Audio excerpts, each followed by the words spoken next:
So welcome everyone. We have, I think, a great hour together. Both Harvey and I will do our best to uncover some secrets, test some different ideas about monthly giving. And I think between us, Harvey, we have approximately 55 years of monthly giving experience, so I hope we can communicate some of that today. And Harvey, did you want to make a quick introduction before we get going?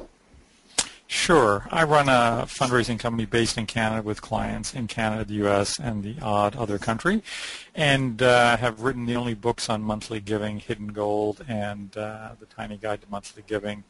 I love monthly giving, and I've seen it raise billions of dollars globally for really good causes, so I'm happy to be on this call today. Fantastic. And Harvey and I try to work together in integrating different channels, especially when it comes to monthly giving, and I think you'll see that communicated today. So let's take a look at the rough overview of the next hour. And we wanted to start by looking at really a channel and demographic context of, in part, different age subsets and how different parts of the donor base look at monthly giving quite quickly with something that we've done in a number of countries, the Next Generation Survey. And at the very beginning, I think Harvey will touch on a great example from a smaller organization. Then we'll move to some of the barriers to integrated monthly giving, what's the current reality in fundraising, and what happens when you stick in just one channel with donors, and why we should think of an integrated approach to convert them to monthly giving.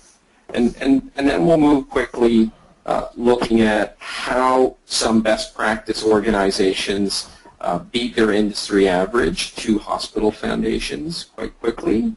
We'll look at online and how we can do a better job with monthly giving, benefits and privileges, some surveys, and then at the very end we'll have some fun looking at some new innovations and make sure that those innovations are things that are on the table for you, and you can take the material back and be change agents in your organization. Now, when we're talking about doing a better job either with an existing monthly program or in introducing an integrated one or a new one, that takes change. And people don't like change necessarily.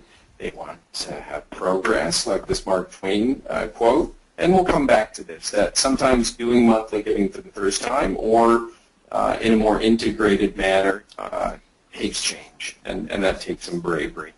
And a reminder, and you'll have these slides sent to you, if you fill out the SurveyMonkey survey, 2 lucky winners will be able to choose between Harvey and I to get some free complimentary consulting on how to either improve an existing monthly giving program or to launch one for the first time. And the survey is also asking for some feedback. How can this be better moving forward? And we'd appreciate you filling it out. So I'll hand it over to Harvey and to key up some more thoughts. Great, thanks, Mike. I'd like to also remind people that they can use the chat function to ask questions during the session. So if we lapse into jargon because we've been doing this for a long time and there's something that's unclear, we'd love to hear your question because other people will also have the same question. That's right. We have the lovely Mark McGrath standing by to handle questions and help us out.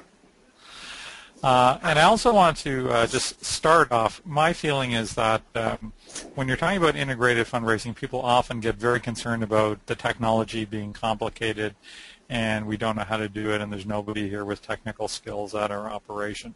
But my feeling is that a lot of it is not about technology. The really core things is technology is changing all the time, will continue to change. But the fundamentals of fundraising more or less remain the same. The things that allow you to embrace new techniques and technology and succeed are essentially strategy, leadership, the culture of the organization. Are you open to taking risk and change? Is there some budget committed to trying things? And we do know that organizations that take what might seem a little risk and are in areas for the first time can really hugely benefit. And areas like face-to-face would be a good example. The organizations that got into face-to-face early on were acquiring monthly donors at an unbelievably low rate compared to the cost these days, which is still often reasonable, but at less than half the cost. A commitment to the organization's long-term growth is absolutely essential, and we do see for many organizations they just focus, like many businesses, just on how are we doing this month or how are we doing this year without looking at investing to guarantee income that monthly donors will do into the future.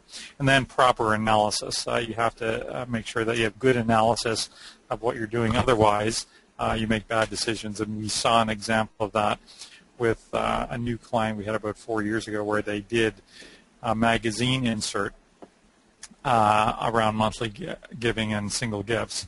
And they read the numbers wrong, meaning they didn't look at the long-term value of the monthly donors. They thought this didn't work. And what we discovered when we looked at the numbers and did some projections is actually it was a fabulous success. But so they misread the analysis. I want to talk about how, next slide, basically that you may think that monthly donors are mostly young people, and that's not the case. Globally, people have been doing monthly giving for decades, much more so than in the U.S., and you can pretty much guarantee that the channel will dictate to some extent the age of a donor, so that's giving monthly. A direct mail monthly donor almost certainly is going to be older than a face-to-face donor, and a face-to-face is essentially, in case you're not familiar with this concept, where you have somebody standing outside, say a Starbucks, with a clipboard and probably a badge identifying them with an organization. They say, could have a few minutes of your time to talk about child sponsorship or whatever the cause is about Amnesty International. And we have lots of data showing that people in every decade will sign on. TV donors tend to be somewhere in the middle.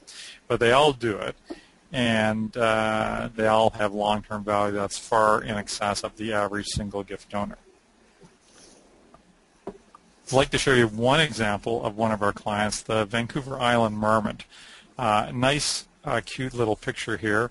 The Vancouver Island marmot is a rodent, and it's a rodent with good PR, and there were only 35 of them left in the wild. And we built this program using both online and direct mail, and they didn't want to use many of the other channels, but still they have a significant number of their donors. If we go to the next slide, we will show you how many monthly donors they have. So the monthly donors here are probably somewhere around 13% of the file. You can look at the average monthly gift around $13 a month. That's slightly lower than most of our organizations, but they started off at $10, so they're up 30% almost from that. The reason they started off at $10 is because they had a lot of kids that want to sponsor marmots, and that seemed like a doable number. The annual monthly giving total per average monthly donor is about $155, and you can see on the next slide the average annual giving from a single gift donor is $25.38. Now, the average real gift is probably around $41, but since not all 100% of the single gift donors would give in any particular year, that's the value per person acquired in the single gift area. You can see in 1 year alone, the ratio of income is 6.12 times higher. If you did a net cost, it would actually be an even better ratio because there's more costs to contacting people in mail or phone to get that first gift or second gift than it is for when you're just processing the gift that's coming out of their bank account or from an electronic funds transfer, or in other countries like Canada called pre-authorized checking. So you can see the ratio is phenomenal. And I should just say one thing about that in case people aren't really familiar with the different ways to collect these monthly gifts, is the three principal ways are through credit card, through electronic funds transfer, where money is automatically transferred on a monthly basis from your account to the organization's account. And the third way is where you essentially send organizations will send what's they sometimes even call invoices to the donor saying you owe us $15 this month as you promised. The real value is not doing that, and we never really actually even offer the invoice option to clients because those donors drop off much sooner. They fulfill on average 6 to 10 gifts, so they're much less valuable. Their lifetime value is probably maybe anywhere from a third to a half of the people who are giving you electronically. So there are some organizations that do this very effectively in the States because they have so many donors. But if you can migrate those check donors over to an electronic form of giving, you'll make way more money. Excellent. So to pick up on that and to move, I mean, Harvey gave an excellent example of why in a foundational way monthly giving is important, its value in comparison to single gift donor. But let's take a look at the generational differences or similarities with monthly giving. And the slide you see in front of you is from the next generation of Canadian and American giving study that we've conducted over the last few years. This is the Canadian slide, and you'll see of the 1,600 Canadian donors we interviewed, 25.2% of them indicated that they had made a monthly gift. And then to the right-hand side, you can see the differences between Gen Y, Gen X, the Boomer, and the Civic or Mature category. And I think you'll be struck by the reasonable similarity across all 8 subsets. And this connects back to what Harvey was saying earlier, that there are different channels of choice or preference. Street fundraising with younger individuals may be finding the Gen Y and Gen X donors for you. You may find the telephone, television, and direct mail being more attractive per capita to older donors. But across all 8 subsets, there's a solid and similar number of people who are open or who are already making monthly giving. So I think when you look at reinvention of an older donor base or getting more value from a middle-aged or older donor, there's opportunity across all 8 subsets for monthly giving. And so when we look at another slide taken from that next generation of giving in Canada, in this case, you'll see in the green color, cascading down like a waterfall, you'll see that when we ask people what channels are appropriate for solicitation, the older the donor, the fewer channels that are appropriate to them. And the younger the donor, the more omnivorous or multi-channel they are. And so I think this converts over and connects to monthly giving. I think we have more channel choices when we solicit for younger donors, and we need to remember that in building an integrated program. So now we wanted to take a look at Harvey and my take on what's stopping integrated monthly giving, and I'll hand it over to Harvey first. Thanks, Mike. There's a long list. We narrowed it down to about 8 of them, but first, I think, is the fear of risk. Again, this is often a leadership issue that organizations say we don't want to invest money because we don't know if it's going to work. And the reality is there's much more of a risk not investing money in things that have proven to work. And I'd say that if you look at the organizations that have invested heavily in both monthly giving growth and integration over the last few years, you'll see they have made way more money than an increase in growth than the average organization. Greenpeace globally has certainly 1 million, perhaps 2 million monthly donors. World Vision, which is possibly the largest international NGO or NGO of any type, is now making $2.61 billion, and it's based on monthly giving. Now, the child sponsorship proposition is way better than any others, but nonetheless, it's they made a big risk going into many channels, and it's certainly paid off for them and the other ones that have done it. And if you think that well, you're not an international development organization or an environmental group. I'd say we have virtually every sector. In fact, we do have every sector where you can convert an organization's donors to monthly. That would include hospitals, our inner city missions and food banks. We have lots of monthly donors. Healthcare organizations, again, lots of monthly donors. So hopefully you can use some of the material in the session, or do some online research to get some data, or talk to people who've built programs to convince your organization's leadership to invest more money in this.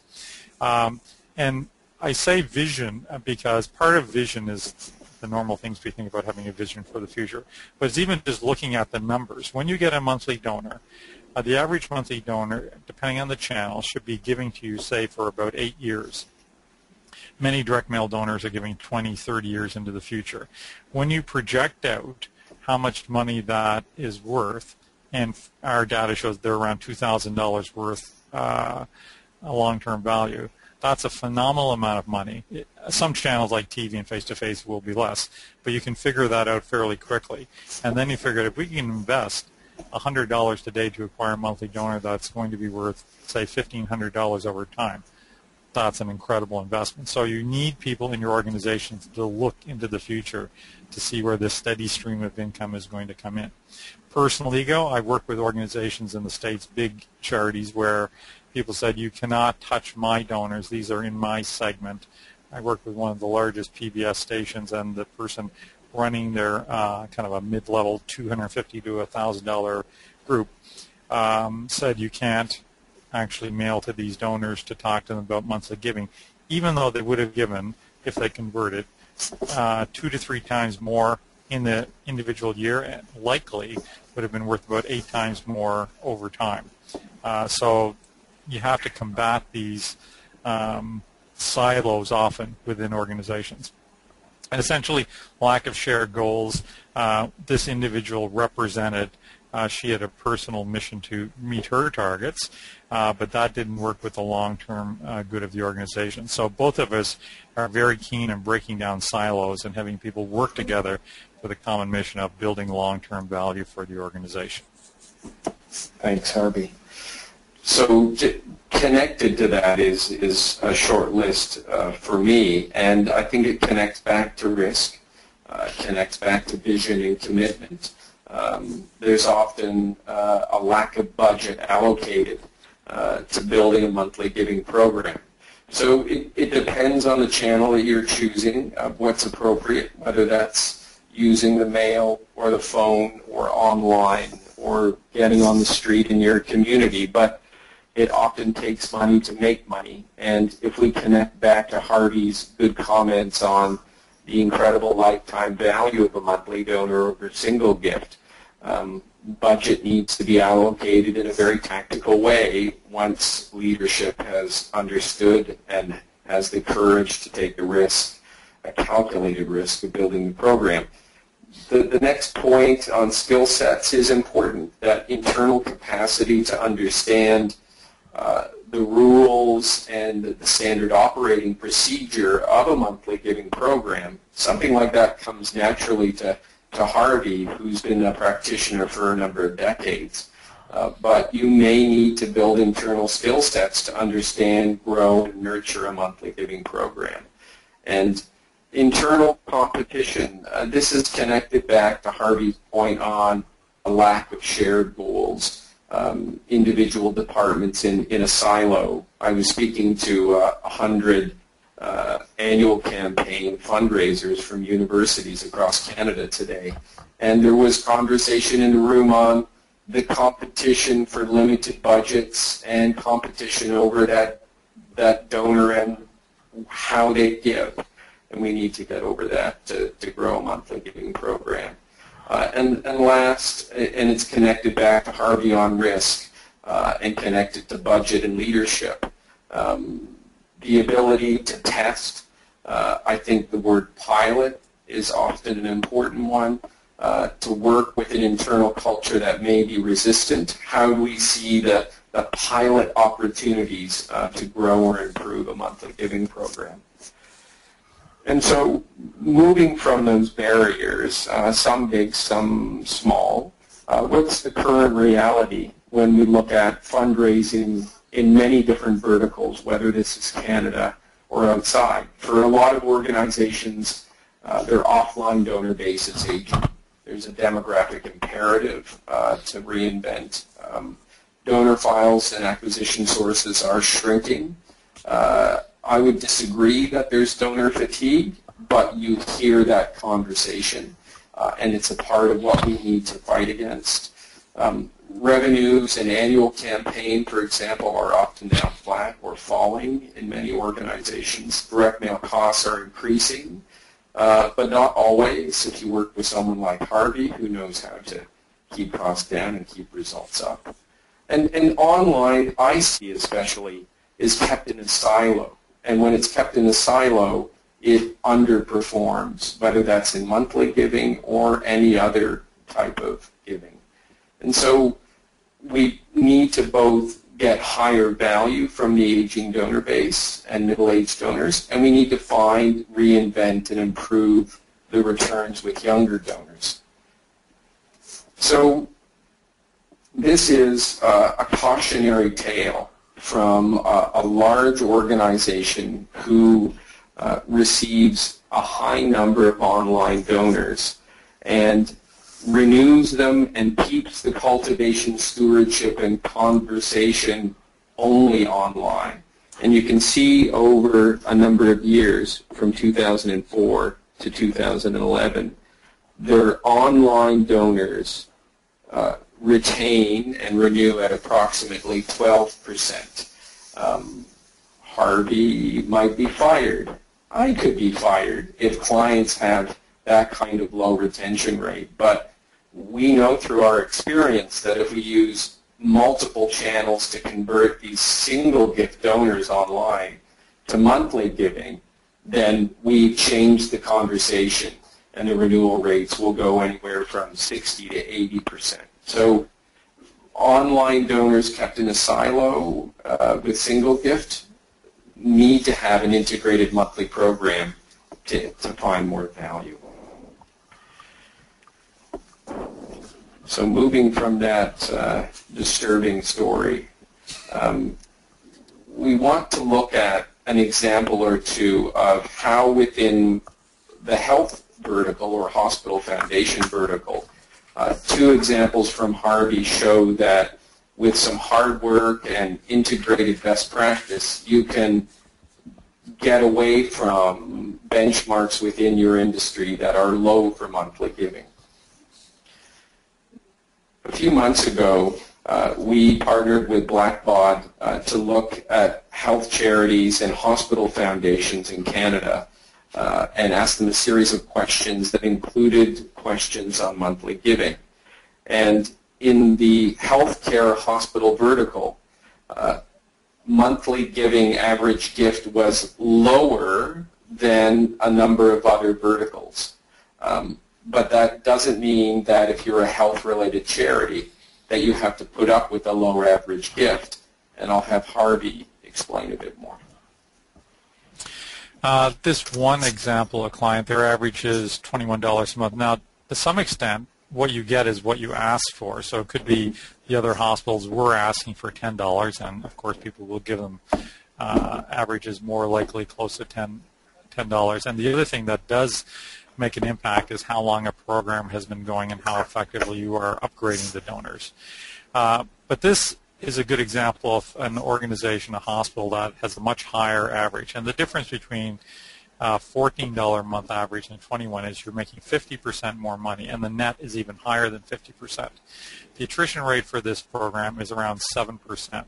And again, that means virtually the only people dropping out of the program are people dying or going into seniors' homes or moving out of the country. It really is as close as you can get to about 100% giving year after year. And you can look at this over time. So if you have 100 people and you lose 7 in year 2, that's 93, and you lose 7% of that, then you're probably around 87, etc.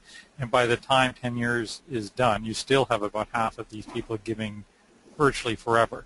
Every year that goes by, you'll actually even lose fewer people. I've been on programs for 15, 20, and 32 years, and I'm never going to get off these programs, and hopefully will live for many more decades. If you look at where the gift range average is, you can see that even here, 15% of the people are giving 25 to 49. Most of that would be 25. But an additional 10% are giving between $50 and $100 a month. So it's not necessarily all just the $5, $10, $20 a month. There are people who do sign on these programs who are often even $1,000 a month because that's convenient for them. It's an easier thing to write a check or essentially have money come out of your bank account each month for $1,000 and write a $12,000 check for most people. And it's the same thing when you've got a donor giving you $25 a month. That's easier for most of us to conceive than writing a $300 check. Excellent. And so setting up the next example from Harvey, we also in the survey asked people the percentage of annual fundraising revenue coming from monthly giving, and again, compared to some other verticals, and really compared to clients of both Harvey and mine, the numbers are slightly discouraging, and there is much more opportunity to raise much more of your income as a percentage from monthly giving if you grow it properly over time. And so I'll hand it back to Harvey. Thanks, Mike.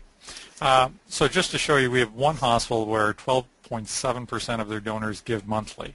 And likely that will only grow over time. It inches up by 1 or 2% a year. And if they invested a lot more money, it would be even higher, I think. We also have another client where 50% of all their donors are giving monthly.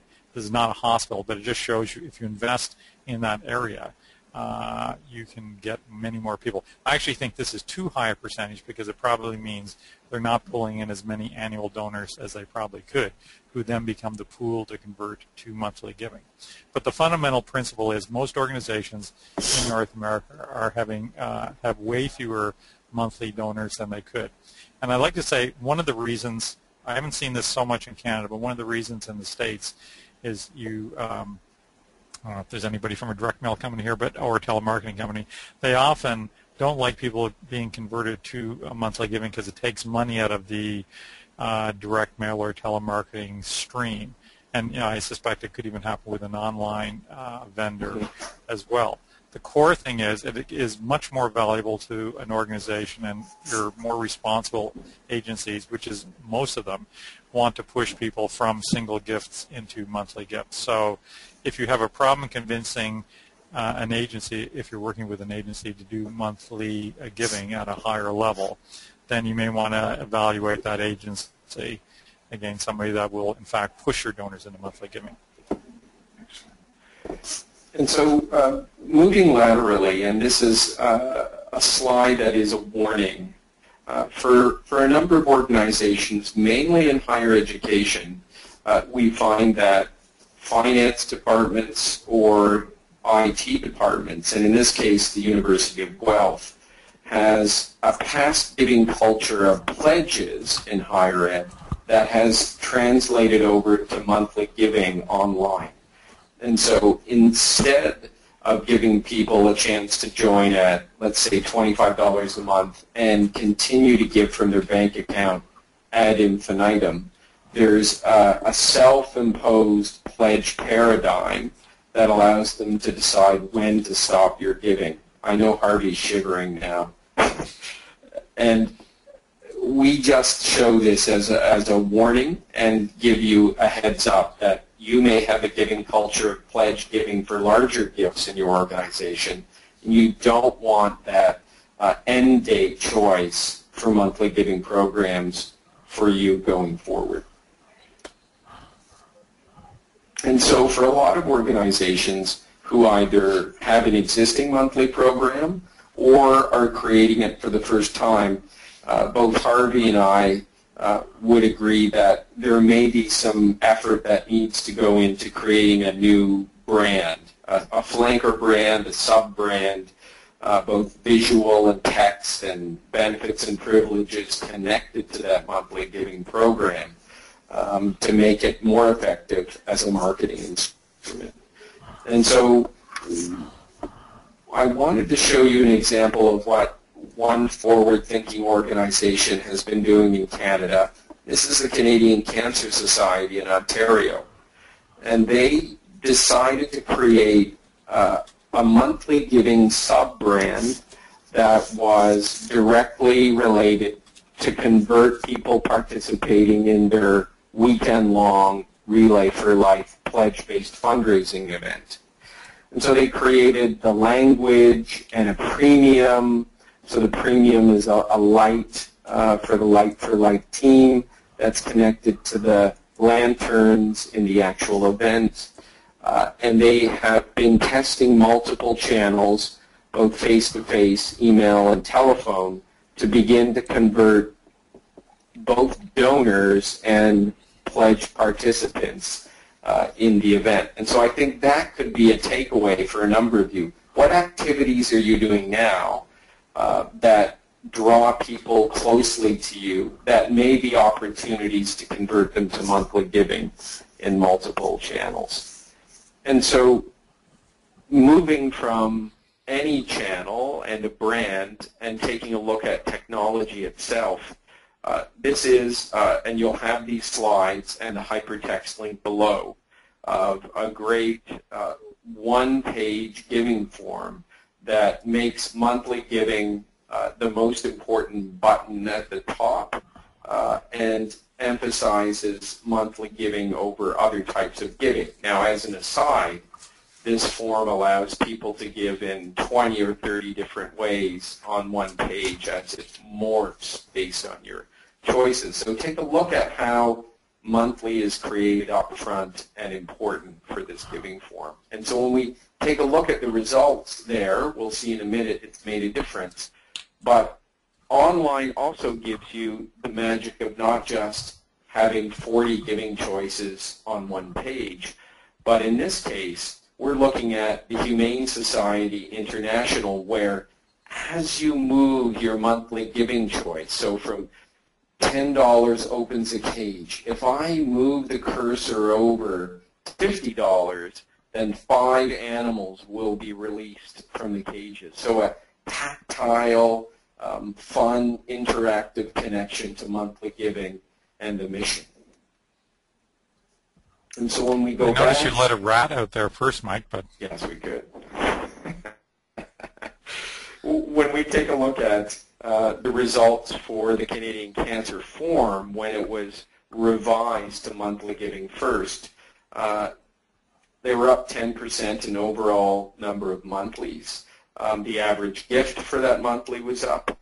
And so for them it was a nice bounce by simply rearranging the order of gifts in their online giving form to emphasize monthly. So back to brand, as we were saying with the Relay for Life monthly giving program, making these online forms for monthly giving evocative is also, I think, best practice. And so this is Canadian Cancer Society in Saskatchewan, and they have their Give Hope for Life monthly program, a new brand. And you can see in their case they're choosing children to emphasize and connect. And you can see very clear language when we look at getting people to hit the button and make a gift. So I'll hand it over to Harvey for a second. And here's just another example of an organization we just recently did a monthly giving audit for in the States. Among the things they do well is they take the real estate on the home page and frequently promote monthly giving. So we know from all sorts of research analysis that often people go to your homepage and don't necessarily go a lot further. So if you can say to the people running your webpage that when we get somebody giving monthly, they'll be giving for 10 or 20 years, you can make a pretty good argument that one of the core things on your homepage should be, in fact, asking for a monthly gift. And it worked incredibly well for them. Next slide is basically to reinforce, we kind of talked about this a little bit, but what Mike did in that slide from where you could slide the bar up, I think, is brilliant, because it probably will mean people give more money. There are people we know who give online who give at a much higher initial gift level than through most other channels. The problem in many cases, as we discussed, is that they don't renew at really high rates. But if you can get them to, because they tend to have more money or more flexible money, you can get them giving monthly at a high rate online to start off. There's much gold in your future. If you look at Greenpeace International, one of the major organizations that have ever developed monthly giving back, I think in 1999, a guy named Mike Johnson got them to set up on their homepage and throughout their site a push for monthly gifts as the number one reason way to give. And it worked phenomenally well. And the next chart kind of shows that growth. So by promoting it, the monthly giving soared by, I think that's more than 100 times. And if you look at the single gift growth, not bad, but those monthly donors, if they're worth 1,000 over time, that's $1 million, and likely they would be worth much more than that for Greenpeace, given their average entry level and given the loyalty people have to the organization. Yeah, and just to add, when we started this, you got what you asked for. You can see at the beginning of the program online, single was outweighing monthly by an 8-to-1 ratio, and by swinging the emphasis to monthly giving, and that was in part both language, appearance, the donor experience, the premium, all of those things together. We changed it to really a 5-to-1 ratio in the other direction. So moving forward, I think people are going, I hope you take away from this session that in all channels, but in this case online, make monthly giving the primary focus. And so when we talk about monthly giving programs, we also want to talk about benefits and privileges that come with being a monthly donor and the feeling you get by being one. And so this example is from the Vancouver Whitecaps. And with the Vancouver Whitecaps, and I am a Toronto soccer fan, so very jealous that Vancouver's in the playoffs right now. But you'll see here that we created a unique, attractive monthly giving opportunity. So for season ticket holders of the professional sports club who supported the foundation with a monthly donation of $10 or more, they got a blue and white donor pin. And in sports culture, wearing unique pins is a part of that culture. And when you see someone in the stadium with a blue and white donor pin, people are asking others, well, how did you get that pin? What does it mean? And I would like one too.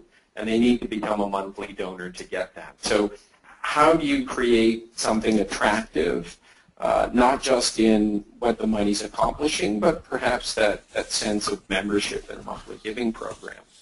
And so let's move laterally, and I hope some people find something helpful in this example. Now, the picture is the terrible practice of taking bears, putting them in cages in parts of Asia as well as Eastern Europe, and extracting bile for sale. And so with WISPA and their monthly giving program, there's been conversation about taking the bars melted down from the cages that have been melted down by WISPA as they free these bears. And now there's conversation about taking the melted bar metal and making them into pins or something that you can wear when you become a monthly donor.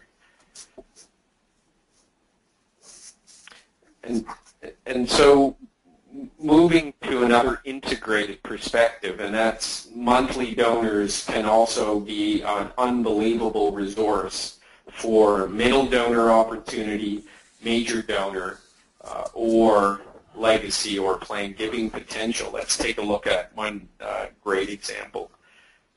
The Hospital for Sick Children in Toronto raises approximately $80 to $90 million a year And this hospital has built a large monthly program through two main channels, through DRTV, television spots, and through what's humorously called chugging or charitable mugging, street fundraising in Toronto. And we stepped back with them and said, what is a low-cost way for us to find other giving opportunities with monthly donors? And lo and behold, because they had used, and we knew that they had email addresses of these 57,000 monthly donors, both active and lapsed, we could email a survey, and that survey asked a series of questions. Questions that helped annual campaign, that highlighted middle and major donor opportunities, and also highlighted bequest and planned giving opportunities. And when the survey went out, they discovered on this that they started to find timing for lapsed renewal for monthly donors. So separate from finding larger gifts, they began to see patterns to have renewal sequences more effective and timed through the survey. And more than that, the survey began to connect each donor answer to areas of mission to personalize the renewal for those monthly lapsed donors to improve the response even more to renew these people. So monthly donors are great places to find bequests and middle and major donor potential. And so if we just go back, we see that the survey sent to monthly donors for sick kids found 85 planned gifts, bequests, 292 people who gave their telephone numbers to be visited for larger gifts, and 143 people who indicated that they could leave six-figure gifts, and indicated that in the online survey. So monthly donors are these incredibly loyal donor bases with potential that goes much higher up the donor pyramid. So innovations in monthly giving. Beyond improvements in integrating channels, I think we want to look at what can work for small organizations for monthly giving that has traditionally only worked for larger brands. Ann Rosenfeld in Toronto is the director of fundraising for Wood Green, and Wood Green is a community-based organization in the east of Toronto that provides a wide variety of social services. They have not had a traditional brand that can build a large individual donor base. But she made the commitment over the last year to train street fundraisers to go onto the streets in the geographic catchment of where they provide service. And you can see here that they are breaking even in about 16 to 18 months now, and they have increased the annual campaign database in value by 3,000%. Now, they've started from very little, but they found a channel to build a monthly giving program that's appropriate for them, it's cost affordable, and traditionally it's something that smaller organizations wouldn't think of using. So let's take a look at combining channels together. So what happens when we take peanut butter and chocolate and put them together to find monthly donors? And the big change in the online environment connected to the telephone has been this 2- or 3-part conversion journey for monthly donor acquisition. So you'll see on the left-hand side that we often now use Google and Care2, social media, gaming, and quizzes to get warm leads online. So it's the first stage of ultimately getting to a monthly donor, but these are warm leads acquired online. And then we test multiple channels to convert them to giving. It could be an email test first, It could be sending direct mail to these warm leads, or most often we're now using the telephone to convert these online warm leads to monthly giving. So let's take a good example of a client of Harvey's, Amnesty Canada. And you can see here in the example, this is an online petition and advocacy action that Amnesty asks people to take. This action online is going to lapsed donors, active donors, e-newsletter subscribers, so donor and non-donor constituents. So when we look at this, you can see not only are we asking people to take action and put in their email addresses, we're also asking people to ask and give the telephone number. So telephone, telephone, telephone in building an online warm lead list. So what happened when they called people in their testing? You can see here calling different constituents who had taken an online action led to great numbers to call convert them to monthly. You can see that recently lapsed monthly donors who had taken an online action converted at almost 20%.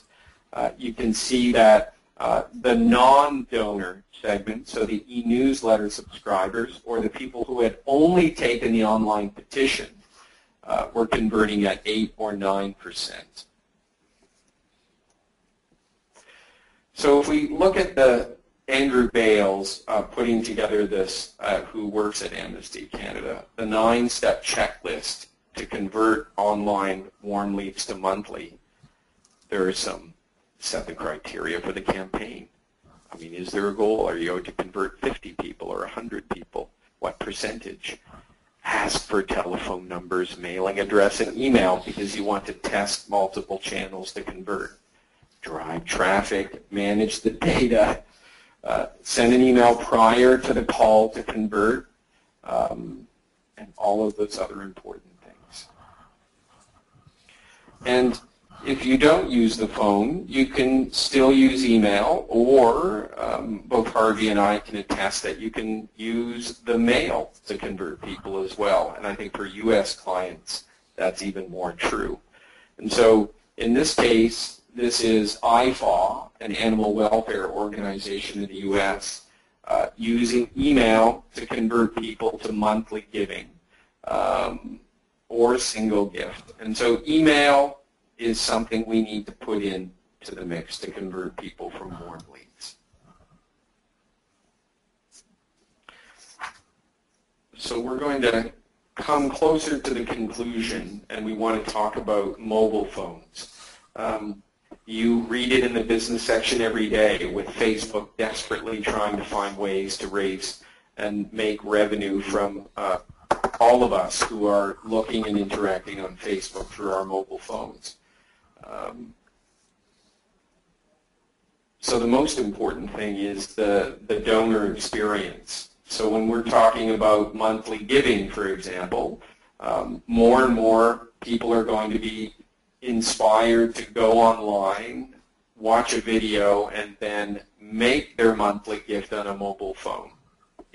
In pledge-based fundraising, so events like the Run for the Cure or the Weekend, it is a meteoric rise of people giving and monitoring and managing their personal pages.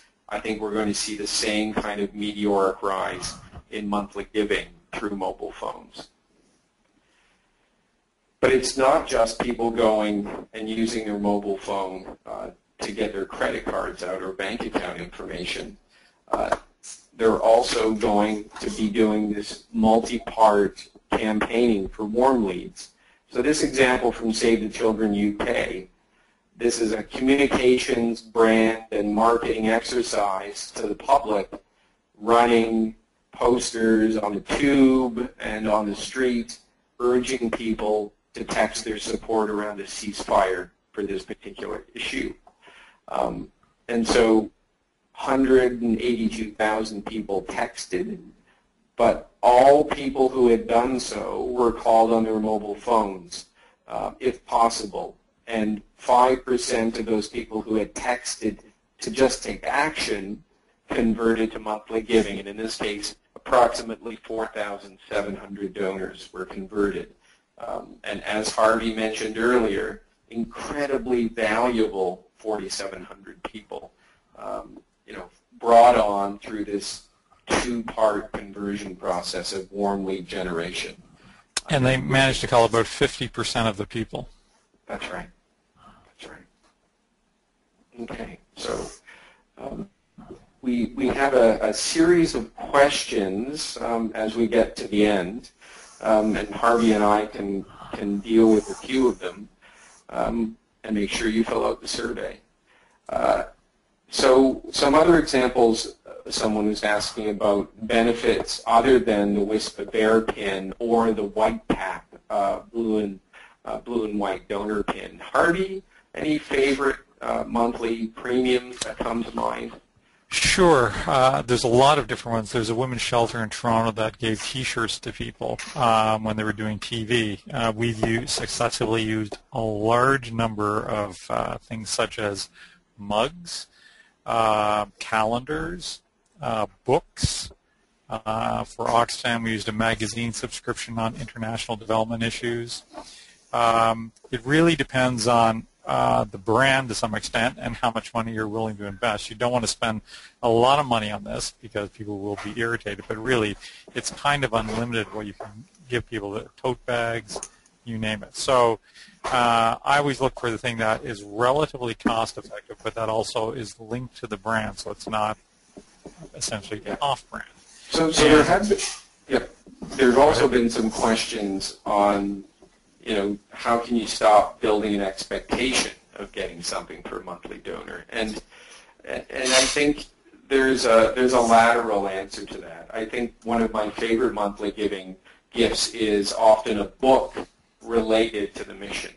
So I remember years ago when we created a monthly giving program for the Ireland Fund of Canada, there was a work of fiction quite popular at the time by a Canadian author connected to the Irish Exodus and issues of Protestant and Catholic tension that was given out as a premium. So it was a premium that was more than a fluffy dog, more than something sort of low cost, but it was special to mission. Yeah. And I've tested that, actually, the same kind of thing where we test the book or the magazine related to the mission. And in a head-to-head test, they increase the number of monthly donors way above the cost of the premium. I should also say that for at least half our clients, we do not give a premium to become a monthly donor, and they're still building their program. So it's not absolutely essential. If culturally you're not interested in testing this, you can still build your monthly donor base. Exactly, yeah. So you can be successful with or without premiums, absolutely. There is another question, someone hearing recently that door-to-door was making a comeback.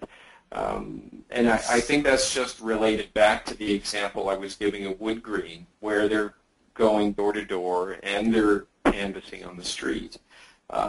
And there are a number of companies in Canada who are running smaller programs for smaller charities. So I think it took 10 years, but in conversations, people can email me and bother me later, but there are smaller company options to do small canvases to find monthly donors. And I think that's a big change. Yeah, I'd say the one thing that, especially with any kind of door-to-door, face-to-face, that you have to really track carefully is the attrition rate. And we've done audits of organizations where their attrition rate is scandalously high. So even if you think you're breaking even after 16 months, if your attrition rate is 50% in year one, then that timeline has shifted dramatically. And it's not always the agency that's recruiting people that's the problem, and it's not even the donors who sign up. It's frequently the back-end work that the charity does that kind of starts things slowly so people lose their interest or they're not properly thanked, etc. There's a question here. Harvey, you might want to talk to it. How would you approach a high-value donor for monthly giving without fear of downgrading your annual gift? Well, I guess it depends what channel you're doing. I'm assuming it's an easier conversation if you were doing it face-to-face. And again, a lot of people who are high-level donors, let's just say arbitrarily 1,000 and up, if Harvard University is on the call, that probably doesn't qualify as a high-end donor. But for the average organization, $1,000 and up donor, I'd say two things. One is if you get them to give $83 a month, and even if they're downgrading to, say, $80 a month, they will give you for many more years and have an easier chance of upgrading. But I tend to approach them slightly more cautiously because you don't want to alienate them. But you do know almost for sure on every file, if you look at $1,000 donors, you might get 50% or 60% renewing each year.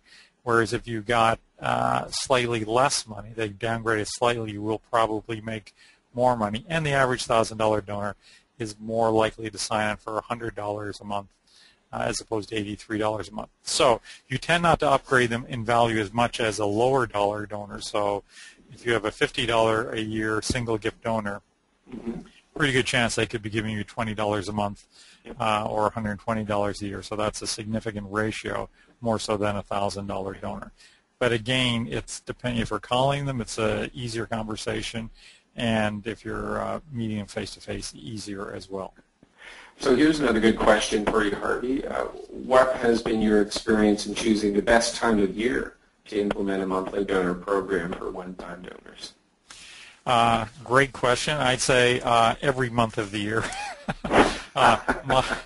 My belief is that, strong belief is that in virtually every piece of communication out there, if you're doing a legacy contact, is you should be giving people at least the soft option to join a monthly giving program. Then you can also say run campaigns in different months of the years if you get a bunch of volunteers doing things or you're making calls to people. But generally speaking, you try and fit it in when you don't have a lot of other things going on because less stressful for the staff. Some of the months that work incredibly well are the first when we go with an annual renewal. That would be likely the package other than a specially designated package that will pull in the most monthly donors. And then we look at a schedule and say, okay, we're going to fit in the slot in May or October specific monthly recruitment package, and they can also work really well.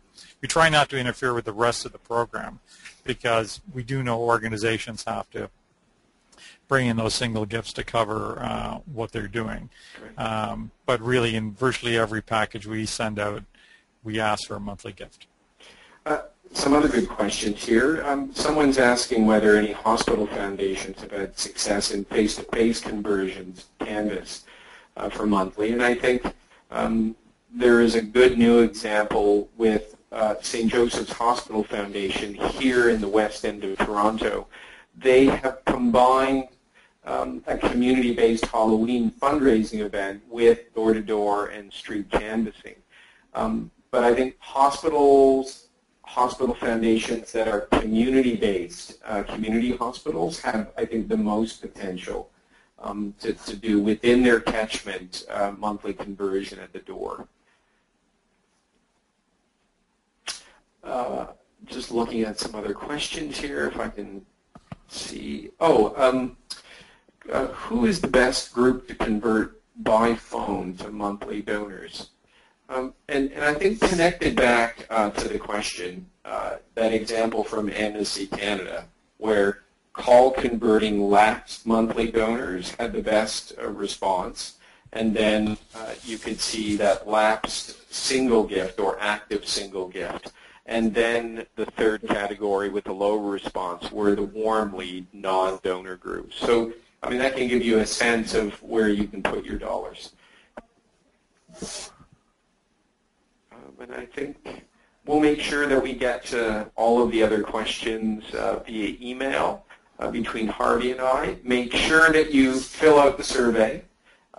Thanks for this hour together. I'm glad it worked compared to last time.